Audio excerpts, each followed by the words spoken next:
Média, les experts. Bienvenue à tous sur M le Média. Aujourd'hui, nous parlons des enfants, comme tous les mercredis dans Les Experts, et nous allons ouvrir un livre que vous connaissez tous. C'est une saga qui a fait le tour du monde depuis sa première publication en 1997. Je veux parler d'Harry Potter. Harry Potter qui est devenu bien plus qu'une saga littéraire. C'est un phénomène culturel mondial. Et pour nous parler un petit peu de la relation qu'a cette saga avec les enfants, nous sommes avec Karen Goaïda Dufour. Bonsoir Karen. Bonsoir Virgile. Tout d'abord, est-ce que Harry Potter est considéré comme un incontournable de la littérature jeunesse ?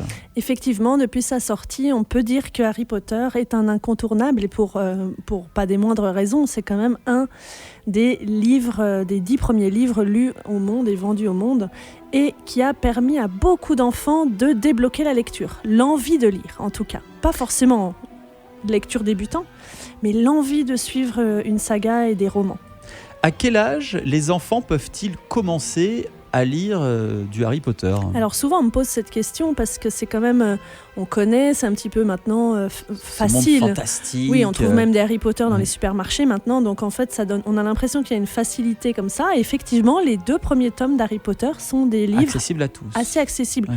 À tous, non, c'est quand même des livres de 200 pages, donc il faut être quand même bon lecteur, mais des bons lecteurs de 8-9 ans peuvent lire les premiers tomes d'Harry Potter. Parce qu'il y a forcément les livres Harry Potter, mais il y a aussi le film. Peut-être que le film est au-delà, un petit peu plus célèbre que le tome en lui-même. Alors aujourd'hui, on a tendance à avoir envie de regarder les films en premier parce que les films sont accessibles en plus maintenant sur toutes les chaînes, les plateformes replay, etc.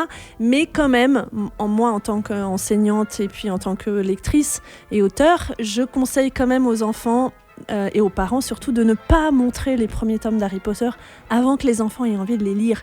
Parce que c'est vraiment quand même, surtout pour des enfants non lecteurs ou pas très bons lecteurs, même plus âgés, 8-9 ans, on peut leur proposer de commencer à lire avec eux. On peut lire même avec eux Harry Potter. Les premiers tomes sont vraiment super chouettes à lire.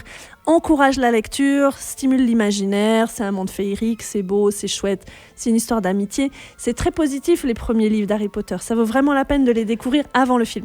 Alors ça, c'est pour les premiers tomes. Ensuite, vous me disiez hors antenne tout à l'heure que plus on avance dans l'histoire et plus les thèmes abordés sont un peu moins compatibles avec les attentes des enfants. Alors, c'est ça.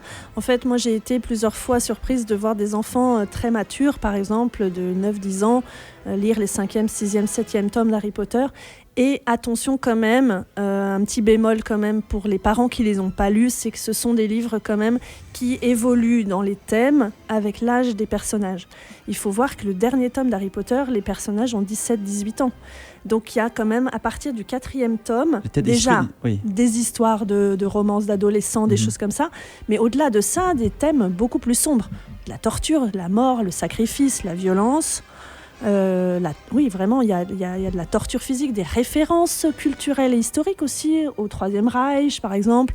Pour terminer, est-ce qu'il existe des alternatives aux tomes, à savoir par exemple des livres audio que l'on peut faire écouter à nos enfants ? Tout à fait. Alors, c'est une très très bonne alternative à partir du 4e tome. Si les enfants accrochent vraiment avec l'histoire et que le lire, ça devient compliqué, que vous, en tant que parent, vous n'avez pas le temps non plus de passer une demi-heure tous les soirs avec votre enfant à lire Harry Potter, il existe les versions audio aussi qui sont très bien faites et qui permettent à l'enfant de continuer à suivre la saga avant de voir les films. Idéalement, moi, ce que j'ai toujours proposé, c'est on lit le premier tome, on regarde le premier film. On lit le 2e tome et on regarde, etc. Ça permet de mieux comprendre aussi le déroulement de l'histoire. Tout à fait. Et puis de créer aussi une discussion avec l'enfant sur quelles sont les différences entre le film, le livre, qu'est-ce qui a été choisi par l'auteur, etc. C'est très intéressant aussi de faire l'analyse entre le livre et le film.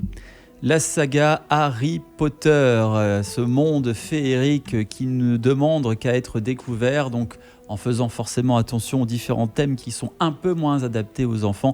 Merci donc Karen Goya-Dufour pour ce conseil lecture et puis cette manière aussi d'aborder un petit peu cette saga Harry Potter, dont peut-être certains auditeurs, auditrices ne sont pas forcément au courant de ce dont on parle dans Harry Potter. On se retrouve la semaine prochaine. On quitte le monde féerique d'Harry Potter pour retrouver la meilleure playlist de Suisse romande. On vous souhaite une belle soirée, Karen Goya-Dufour. Bonsoir, à bientôt. Aime le média où tu veux.